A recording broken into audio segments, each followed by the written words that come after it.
அண்ணாமலை கேக்குறாரு, வெளிநாட்டுல இருந்து வந்திருக்கதா முத்து சொல்றான்.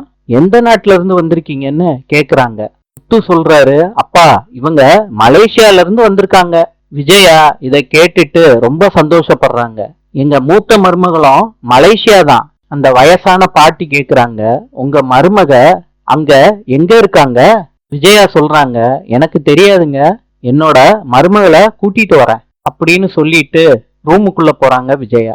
ரோகிணி இத கேட்டுட்டு என்ன பண்றதுன்னு தெரியாம அந்த ரூமுக்குள்ளேயே சுத்திக்கிட்டு இருக்காங்க. விஜயா சொல்றாங்க, ரோகிணி கதவை திறந்துட்டு வெளியே வாமா அப்படின்னு கூப்பிடுறாங்க ரோகிணிய விஜயா.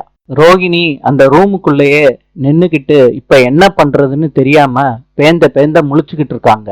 திருப்பி திருப்பி விஜயா கூப்பிடுறாங்க, ரோகிணி கதவை திறமா அப்படின்னு கூப்பிட்டுக்கிட்டே இருக்காங்க. நாளை சந்திப்போம்.